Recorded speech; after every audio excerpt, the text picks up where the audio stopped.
Welcome back to Hey Kentucky. Last week I sat down with UK football coach Mark Stoops, and he opened up a lot about the challenges of his job and many other things. It's a very interesting interview, and we're going to show you part one tonight. Take a look. You've finished 5 years at Kentucky, and I thought this would be a good time to bring you on and just sort of talk about when you came here 5 years ago to where the program is now. Has it sort of met your expectations in terms of growth? Yeah, definitely. I mean, I knew what I was getting into. I knew it was going to be a difficult turn. You know that, but it's still, I don't know if you could ever be fully prepared for what you're getting into. But I mean, like, you know, it was that first year you're 2-10, coming off a 2-10 season, and you get to back-to-back bowl games. That's got to be fulfilling to you to some extent to have watched that kind of growth. Yeah, without a doubt. I mean, it's hard to go back and think about those first couple years. They're so difficult. There's so much to do. Your head is spinning. You're going a million different directions. We've come a long way. I feel very good about the past couple years. Just like fans, I think you're so close this past year. The what if really sets in sometimes. But that's what we have to concentrate, on. The good part about it is we had an opportunity to win a bunch of games. We were very close. We won 7. We're very close to winning 10. And that's the good piece.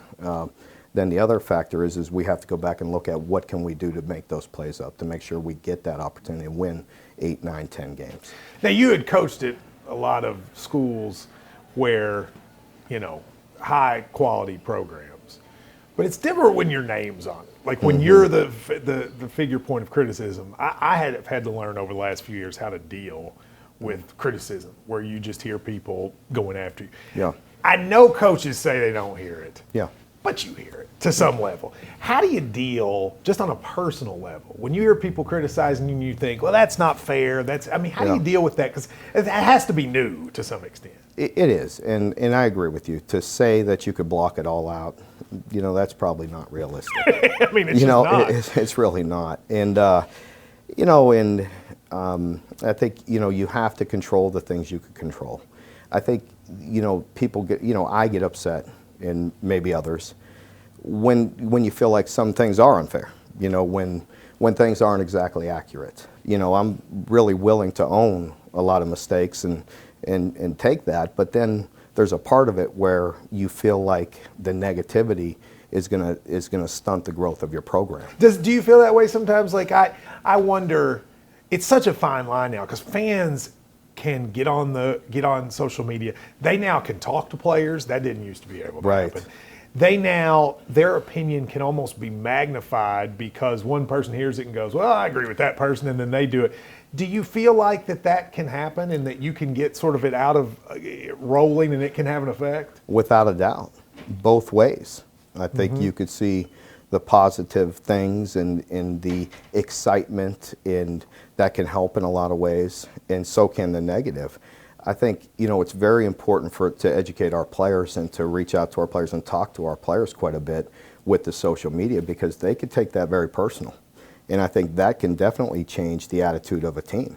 I've seen that this past year with some other teams and with our team to a certain extent. But you let your guys on social media, you let them be on. I mean, I know some teams have the rule that people aren't on during the season. You've let them be on. You've had a couple minor issues come from it, things you've had to address. What makes you allow those guys to kind of be part of their life? I just think it's a part of their life right now. To try to stop that, I don't know how you can. Yeah. That's their way of expressing themselves sometimes, right or wrong. We've had some issues. We address it very quickly, pull them back in, and to me, it's been no issue after that. But you do have to realize the minute you hit send, it's out there. Yeah. Whether you try to go back and delete that or not, it's out there, and everybody sees it, and it's news. Have you ever had any moment as a coach, like, sometimes someone will call my radio show and say, I sit and listen to this show with my father, and he passed away recently, and this is our connection. I know you have to have had moments like that where you realize the impact you have as the football coach. Have you ever had one of those where it's really kind of affected you beyond just what's happening on the field? Well, certainly, when it comes to children or kids that are sick and being in the hospital and reaching out to the children's hospital. Your team does a lot of that stuff. We do a lot, and I feel a connection to do that. That's the charity that I work with in the UK Children's Hospital, and I think that area is what probably jumps out the most to me. It has the biggest effect. But as I've mentioned, you've heard me talk about it many times in press conferences, I feel an obligation to the community to work extremely hard to put out a product that everybody's proud of. And, you know, that's important to me. Now, I always am wondering about this. Have you ever had an interaction with somebody out that drives you crazy? Like, you know, have you ever had that person who comes up and you go, I cannot believe you said that to me? Oh, and how do you deal with that? All the time. You know, what kills me is I think, you know, things are going along pretty good. Maybe we have a tough loss or, you know, a 1-point loss or something like that, and people coming up to me in the grocery store or at the coffee shop or something saying, hey, Coach, I'm still with you. I'm like, well, where are you going to go? I mean, you know, I didn't even know anything was wrong. I hope you're with me. I mean, let's go. We have a lot to do. I told you it's all of our responsibility to build this program, and there's going to be ups and downs, and that's the thing. But again, that's part of the culture. All of a sudden, hey, we got new facilities, we got some good recruits, and boom, you should be competing with the best in the SEC. Well, you know, they've been doing things right for about 100 years, and we're trying to do that. You know, we're trying to get to that point. The Louisville games last couple of years have been really intense. You got that big win there 2 years ago. There was the incident this year with a little bit of it. I get the sense that not only do the players have that rivalry, you have that rivalry with the coaching staff there. Without asking you whether you like them or not, is that rivalry, that intensity, do you like the sort of intense kind of Kentucky-Louisville thing that seems to happen? I think any rivalry, you know, I've been involved in some very heated rivalries through my college coaching career.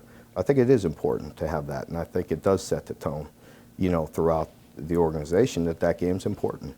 I've never denied that, you know, and it is important to me, and it should be important to our coaching staff and our players. Thanks to Coach Stoops for joining us. If you tune in tomorrow night, we will show you part 2.